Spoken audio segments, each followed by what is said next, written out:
To me, being mindful of our planet, being like mushroom mycelium and kind of allying yourself with nature is a great foresight into the interconnectedness of everything. And when you start to think like that, you start to treat your fellow human differently. You start to see everyone as one, and you treat everyone the same. You treat everyone with respect, just like you treat nature. They're our teachers. We can learn from them in so many ways.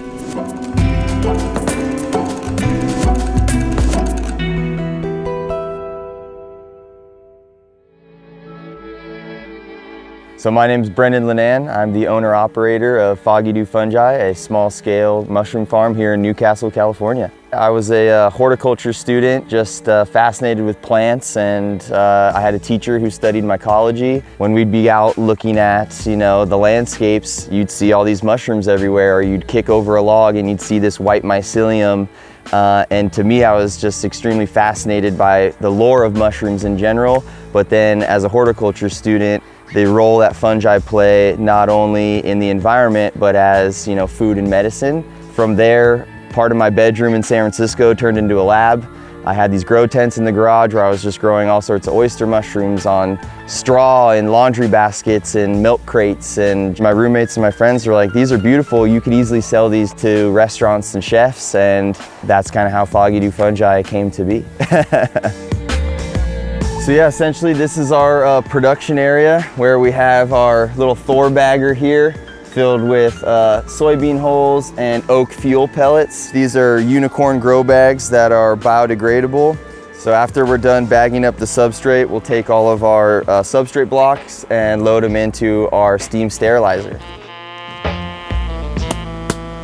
It raises the temperature up to 200 degrees and holds it there for about 20 hours.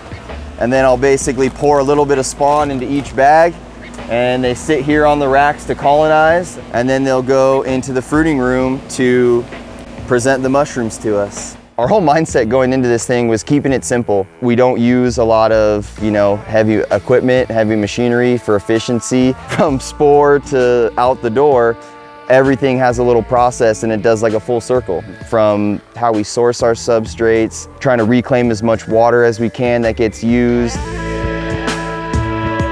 All these little things help reduce our footprint of what we do here. I don't want to be doing something that's very taxing on the environment, taxing on our bodies. The cool thing about mushroom farming, it can be very low cost, low input for high value crops and high reward. Without further ado, we shall enter.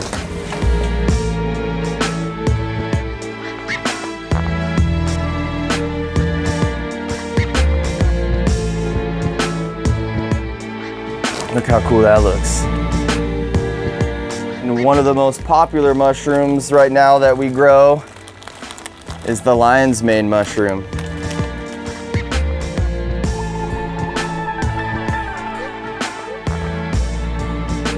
Almost every day, you got something to harvest to bring to chefs or bring to market. So when you're talking about high turnover, high value crops, you can grow a lot of mushrooms in a small space.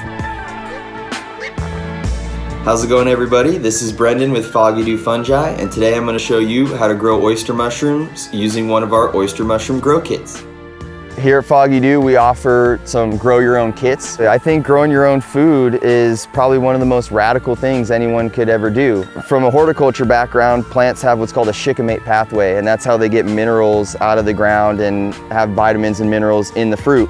Well, conventionally farmed produce that's grown with synthetic fertilizers, it's not as nutrient dense as organic grown food. So for people to take back, just growing a little windowsill herb garden or a mushroom block that you take home and grow yourself, all those little things I think is very empowering for people.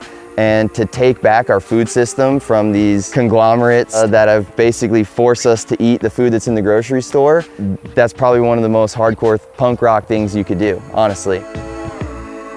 So after all the mushrooms have been harvested either once or twice, all the blocks come out here, and essentially we get this nice sawdust pile.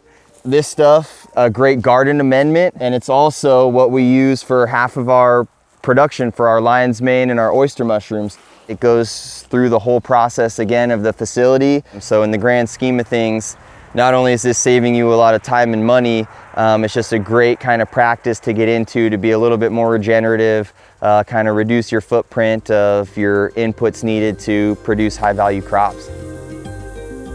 Trying to end all these little waste loops at our farm has been huge in the model of something like this moving forward, and how not just mushroom farms, but all these other farms in general can kind of start being mindful and thinking about how to create these full enclosed systems. Just in the short time I've been alive, we see humans, we can easily bury ourselves in waste. And if we didn't have these fungi and bacteria in the soil, we would be up to our chins in debris, you know? If you want to talk about biomimicry and how we can learn so much from how mushroom mycelium plays its role in nature, mycorrhizal fungi is all around us. 90% of plants have this symbiotic relationship with these mushrooms. Some of these mushrooms never show themselves, they never fruit. It's just the mycelial networks going through the ground.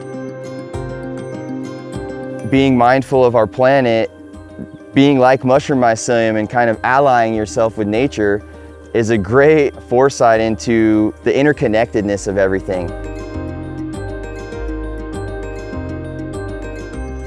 There's a way we can grow our food and leave a trail for people in the future to follow. It's generations after us that are going to benefit from what we're talking about and what we're doing here. And to me, that's very important.